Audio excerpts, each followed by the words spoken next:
Under a pale Pacific moon, the barbed wire glistened with dew. Inside the compound on the outskirts of Okinawa, hundreds of Japanese prisoners of war huddled in silence. Some stared at the American guards beyond the fence, tall, quiet men in worn fatigues, their rifles slung low, their faces unreadable. The wind carried faint echoes of ocean surf, but the silence between captors and captives was heavier than the night itself. These men had fought savagely only weeks before, some convinced they would be executed the moment they surrendered. Yet what bewildered them most was not cruelty, it was restraint. They had expected vengeance for the atrocities committed across the Pacific, but none came. No retaliation, no shouted insults, no midnight beatings. The guards simply stood watch, offered water, handed out cigarettes, and spoke little. For men conditioned to believe surrender was shame, this unexpected mercy was unbearable. The transformation began after the fall of Okinawa in June 1945. American forces, exhausted and hardened by years of brutal island fighting, suddenly found themselves responsible for thousands of Japanese captives. Many were wounded, dehydrated, and delirious. Intelligence officers reported that most expected to be executed or tortured. Instead, American medics treated their wounds, cooks prepared rations, and chaplains organized makeshift services. To the prisoners, it was inconceivable. They had grown up on tales of Western barbarism, drilled by propaganda that Americans were demons without honor. Yet here, on the same soil where both sides had fought to the death, the enemy showed discipline, not vengeance. Behind that discipline lay policy, not chance. The United States had learned early in the war that the treatment of prisoners could shape future surrenders. During the campaigns in North Africa and Europe, humane conduct toward German POWs had encouraged more troops to lay down their arms. In the Pacific, however, surrender was rare. The Japanese Bushido Code, rooted in samurai tradition, viewed capture as the ultimate disgrace. Commanders told their men that Americans would kill them without hesitation, so it was better to die in battle. This belief hardened resistance on every island, making each campaign a slaughter. The U.S. Army Psychological Warfare Division realized that breaking this cycle required a different kind of weapon, one made of ethics, not explosives. When the war in the Pacific reached its final months, American forces had seen things that defied comprehension. The massacres in the Philippines, the torture of prisoners at camps across Asia, the mutilations on battlefields, all of it burned into the memories of soldiers and Marines. Letters from liberated POWs described starvation, disease, and casual execution. Some guards at the new camps had lost friends in those same atrocities. They had every reason to hate, yet command orders were explicit. All prisoners were to be treated according to the Geneva Convention. Even though Japan had never signed it, the United States would adhere to it. The reasoning was clear. This was no longer just a military campaign, it was a test of moral endurance. The contrast between propaganda and reality unsettled the captives. Japanese corporals who had beaten Allied prisoners at Bataan now found themselves offered medical care. Former guards at Changi Prison watched American soldiers share their own canteen water with fevered men. Some refused to believe it, convinced it was a trick before execution. When weeks passed without punishment, fear gave way to confusion. A sergeant wrote later that he could not understand why the Americans, whose comrades we had killed, would still treat us as humans. That question haunted many through the rest of their captivity. Life inside the camps followed a strange rhythm.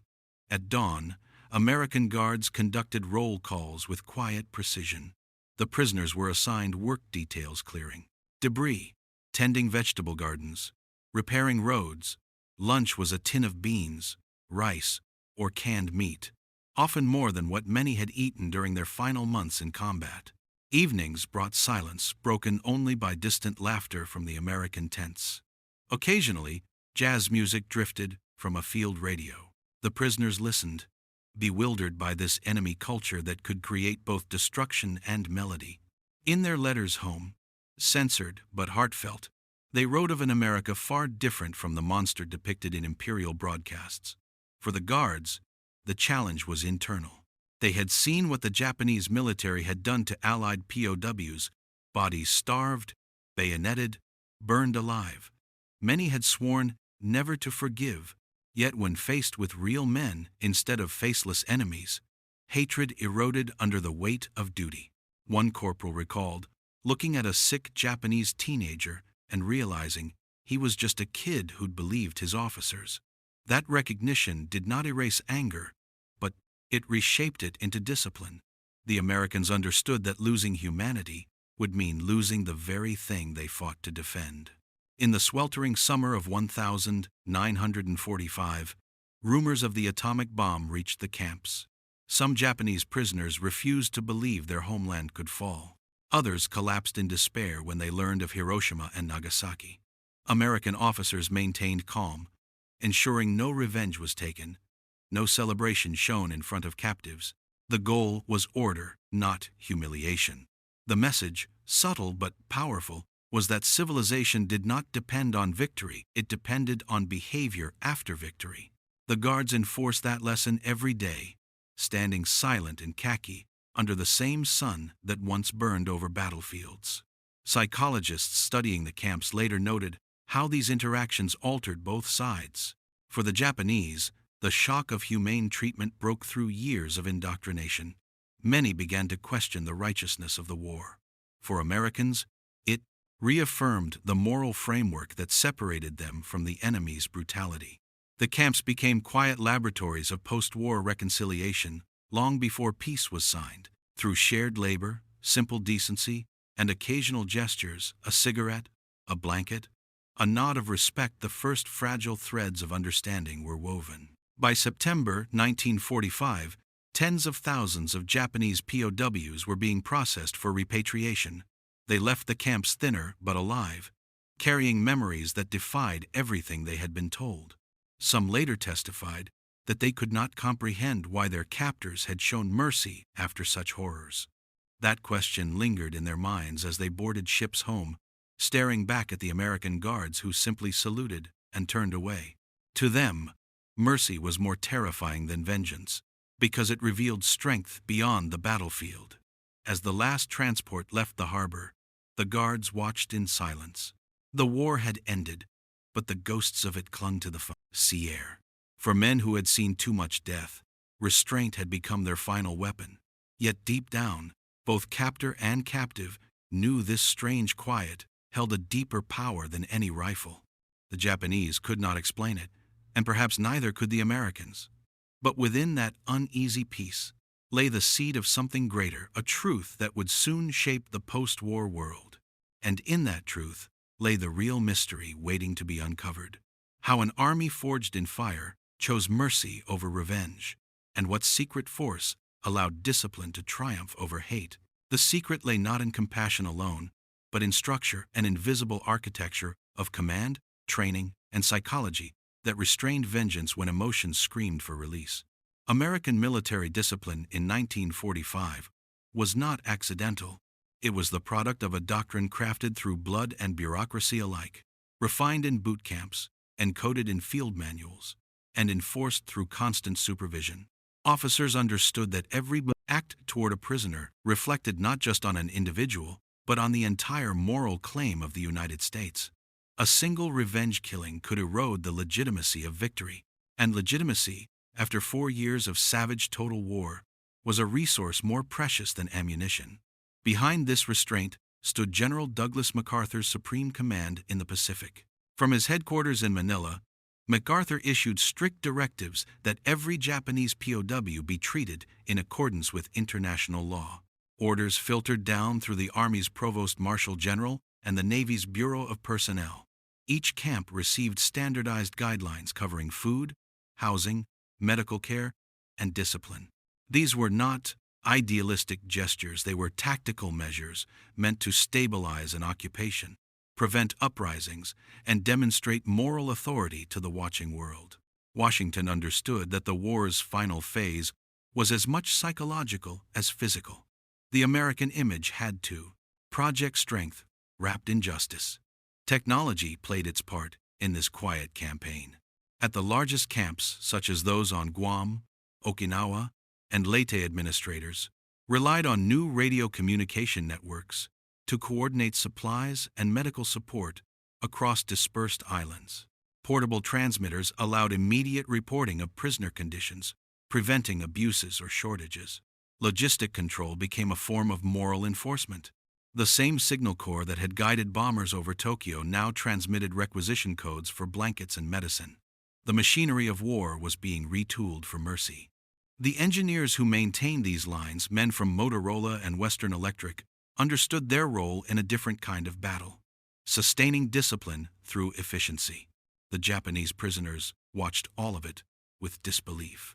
At Camp Cook on Guam, soldiers who had survived the sinking of their transport ship were stunned to find American doctors stitching their wounds under electric lights. Others were assigned to construct barracks for incoming captives, supervised by guards who handed them tools rather than rifles. When meals were distributed, the portions were weighed and logged with the same precision as rations for U.S. troops.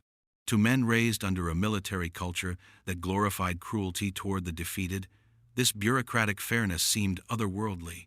Many believed it was an elaborate deception designed to weaken them before execution. Only after weeks of the same routine, clean uniforms, morning inspections, medical checkups, did the truth begin to sink in. The Americans truly intended to follow their own rules.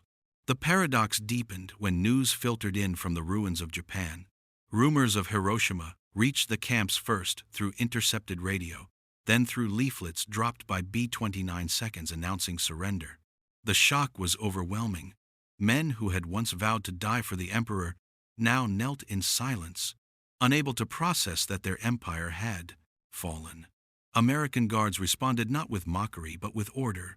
They maintained schedules, offered work to keep minds from despair, and enforced cleanliness to prevent outbreaks. This rigid routine became a psychological anchor. By keeping the machinery of captivity predictable, they shielded prisoners from total collapse. It was a strategy as deliberate as any battlefield plan. At the same time, intelligence officers used the calm of captivity to gather critical information. Interrogation teams composed of linguists trained at the U.S. Army Language School in Minnesota operated under strict, non-coercive protocols. They offered cigarettes, tea, and medical treatment before asking questions. The idea was simple: cooperation through dignity. It worked. Within months, hundreds of Japanese officers provided maps, supply routes, and naval codes that proved invaluable for the post-war occupation. Captured pilots explained kamikaze tactics. Engineers described factory production systems. The humane environment became a subtle weapon, converting fear into information.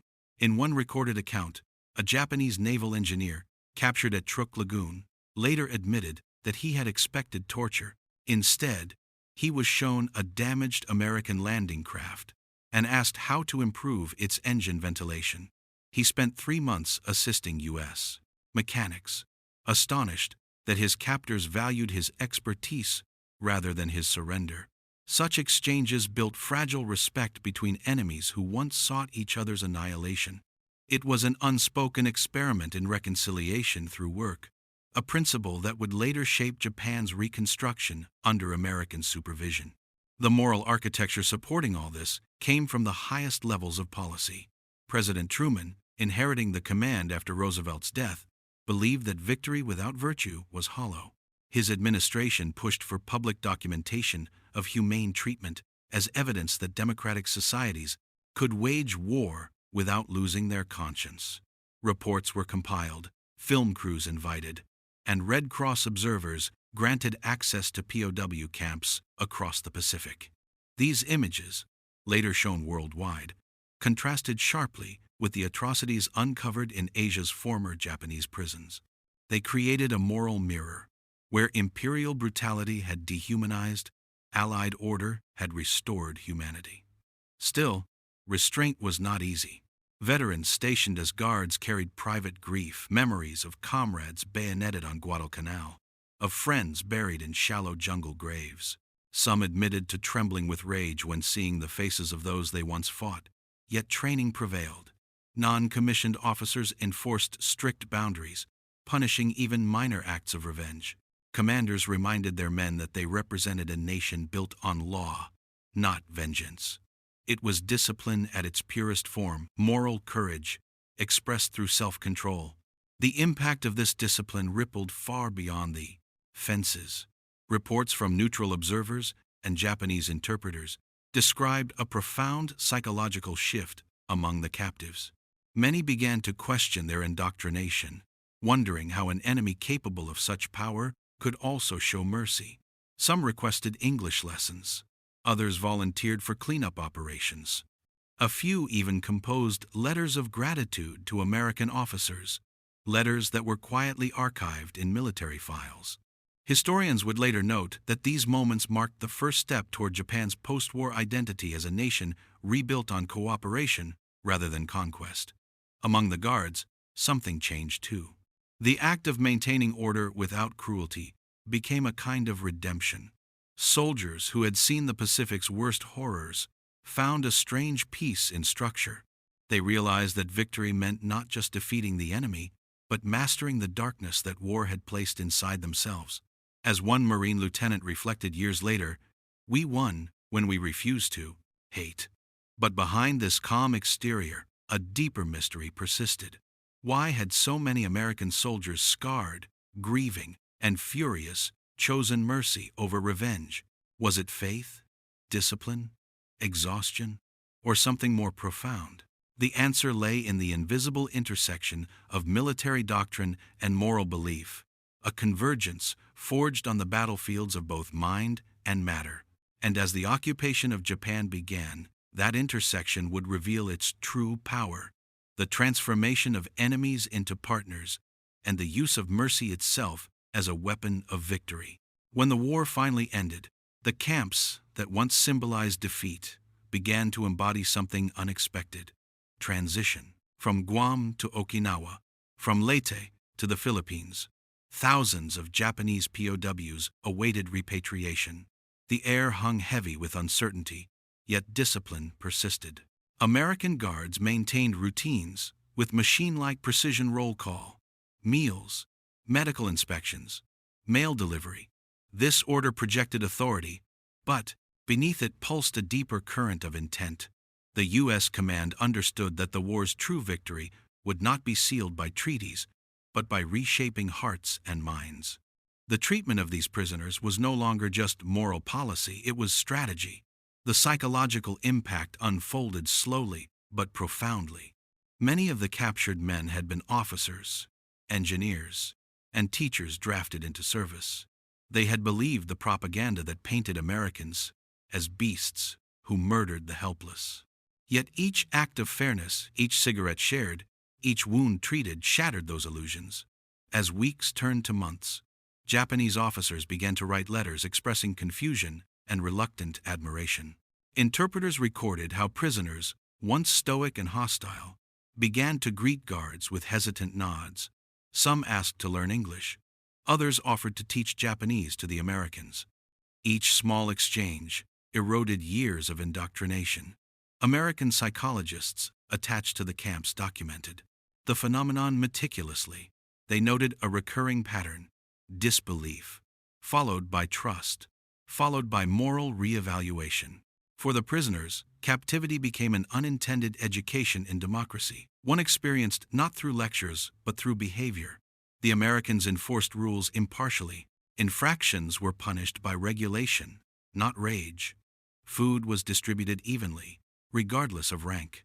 This consistent fairness stunned the Japanese, whose own wartime hierarchy had been built on cruelty and favoritism. The lesson was clear: strength did not require domination. Order could exist without fear. In many ways, the camps became microcosms of the future occupation. When MacArthur's forces landed in Japan later that year, the framework already existed: justice tempered with pragmatism. Civil order replaced military chaos. Former soldiers returning from captivity spread stories that directly contradicted wartime propaganda. They told civilians that the Americans were disciplined, merciful, even humane. This testimony softened the shock of surrender.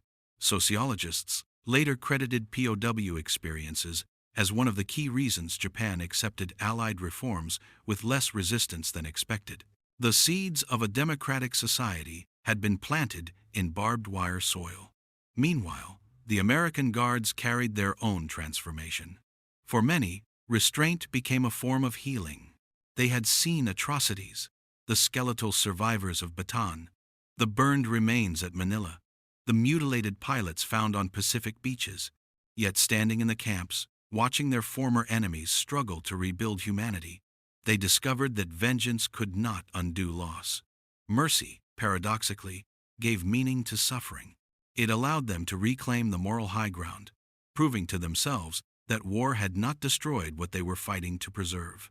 The power of that restraint reached far beyond any battlefield. The strategic benefits soon became measurable. Cooperative prisoners provided vital intelligence on Japanese logistics, military industry, and defensive strategy. Engineers helped identify supply lines that would aid the coming occupation. Former officers advised on demobilization procedures, preventing chaos in the homeland. None of this would have been possible through coercion. The humane environment built trust faster than threats could break it. Intelligence reports noted a remarkable detail. Several captured Japanese interpreters volunteered to serve with U.S. liaison units during the occupation, guiding American officers through Tokyo's bureaucratic maze. Compassion had turned enemies into assets. But the most enduring legacy was psychological. In post-war studies, American analysts concluded that humane treatment of POWs had weakened Japan's militarist ideology more effectively than any weapon. It demonstrated, with living proof, that mercy was not weakness, it was superiority. The Japanese officers, who had once worshipped the Bushido Code, found themselves questioning its very foundation. They had been told that surrender erased honor. Now they saw that honor could survive defeat if matched with dignity. The revelation reverberated through the ranks of returning veterans, influencing Japan's post-war military culture for generations. In the United States, veterans of the Guard units returned home carrying a quieter pride. Their service had not involved glorious battles or medals, but they had preserved something equally vital: the moral distinction between justice and revenge.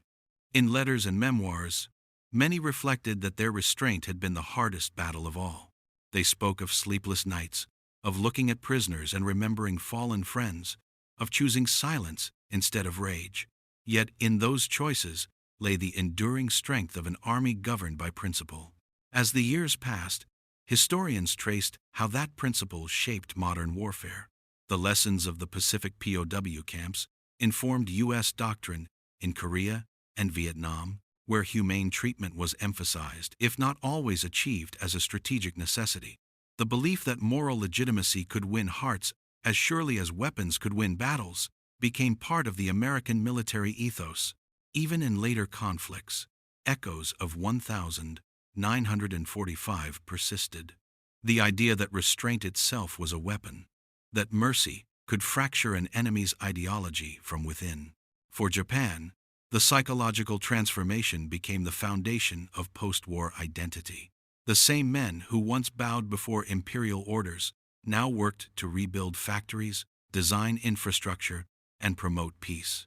Many former POWs became advocates for reconciliation, forming associations that maintained contact with their American captors. Some even returned to the United States decades later, visiting the sites of their imprisonment. They spoke of the guards who had treated them kindly, of the nights they realized that the enemy they feared most had saved them from their own despair. The memories were painful, but also redemptive. By the 1962nd, scholars began calling it the mercy paradox, the idea that compassion in victory could wield greater power than punishment. It was a concept born not in conference rooms, but in the quiet discipline of guards who chose to be better than the war around them. Their restraint turned into policy, policy into precedent, and precedent into global expectation. The Geneva Principles, once mere paper, became the moral compass of modern conflict. And yet, even decades later, veterans from both sides would admit that they never forgot those silent nights under the Pacific moon, the hum of generators, the murmurs of guards and captives, the uneasy peace that grew out of unimaginable horror. For many Japanese prisoners, mercy had been more disarming than any bomb. For the Americans, it was proof that their nation's strength did not come from domination, but from discipline. As one former prisoner said years later, standing before an American audience with tears in his eyes, "You showed us what victory really means. You defeated not only our army, but our hatred." It was not an official statement, not a political declaration, but it captured the essence of what had occurred in those distant camps. In the end, the story of America's treatment of Japanese POWs was not about leniency, it was about mastery. Mastery of anger, mastery of chaos, mastery of the self. It proved that the ultimate triumph in war is not merely survival or conquest, but the preservation of one's own humanity when everything else has been consumed by fire. And that is how, in the ashes of the Pacific, mercy became the final weapon and the one the enemy never expected.